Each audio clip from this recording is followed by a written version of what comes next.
உத்தியோகத்திற்கு அதாவது அரசு உத்தியோகத்திற்கான இடமாற்றம் சம்பந்தமாக பேசுபொருளாக இருக்கின்றது. அந்த வகையிலே அரசு உத்தியோகத்தர்கள் ஆர்ப்பாட்டத்தினை செய்திருந்தார்கள். தமிழரசு கட்சியினுடைய திருகோணமலை மாவட்டத்தினுடைய உபதலைவரும் தம்பலகாமம் பிரதேச சபையினுடைய உபதவிசாளருமாகும். தற்பொழுது கிழக்கு மாகாணத்திலே எமது திருகோணமலை மாவட்டத்தில் இருக்கின்ற 11 செயலாளர் பிரிவிலே உத்தியோகத்திற்கு அதாவது அரசு உத்தியோகத்திற்கான இடமாற்றம் சம்பந்தமாக பேசுபொருளாக இருக்கின்றது.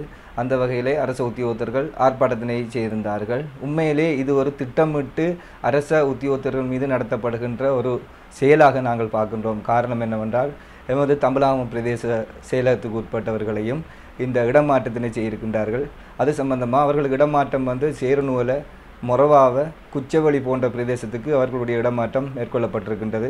இந்த இடமாற்றமானது உண்மையில் நீங்கள் எடுத்துக்கொண்டால் தூரடங்களுக்கு இவர்கள் இடமாற்றம் செய்தால் இந்த அரசு உத்தியோகத்தர்களுடைய குடும்ப நிலைகள் என்னவாகும், அவர்களுடைய வாழ்வாதார நிலைகள் என்னவாகும், அவர்களுடைய போக்குவரத்து நிலைகள் என்னவாகும், அவர்கள் இந்த உழைக்கின்ற இந்த அரசாங்கத்தால் கொடுக்கப்படுகின்ற அந்த சன்மானம் அவர்களுடைய குடும்ப செலவுக்கு காணாத போதிய அளவு இல்லாத சந்தர்ப்பம் ஒன்று ஏற்படுகின்றது. போக்குவரத்துக்கு மட்டுமே அது கொடுக்கப்படுகின்ற நிலைமை ஏற்படுகின்றது. எனவே அரசாங்கம் திட்டமிட்டு இந்த அரசு உத்தியோகத்தர்களை பழிவாங்கல் செய்திருக்கின்றார்கள். எனவே எங்களது மாவட்டத்தில் இருக்கின்ற 4 பாராளுமன்ற உறுப்பினர்களும் இது சம்பந்தமாக கட்டாயமாக இவர்களுக்கு கரம் கொடுக்க வேண்டும். கட்டாயமாக பாராளுமன்றத்தில் பேசி இவர்களுக்கான இடமாற்றத்தினை கட்டாயம் கிட்ட இருக்கின்ற இடங்களுக்கு செய்து கொடுப்பதற்குரிய ஏற்பாடுகளை செய்ய வேண்டும். திட்டமிட்டு இந்த அரசு உத்தியோகத்தர்கள் தொடர்ச்சியாக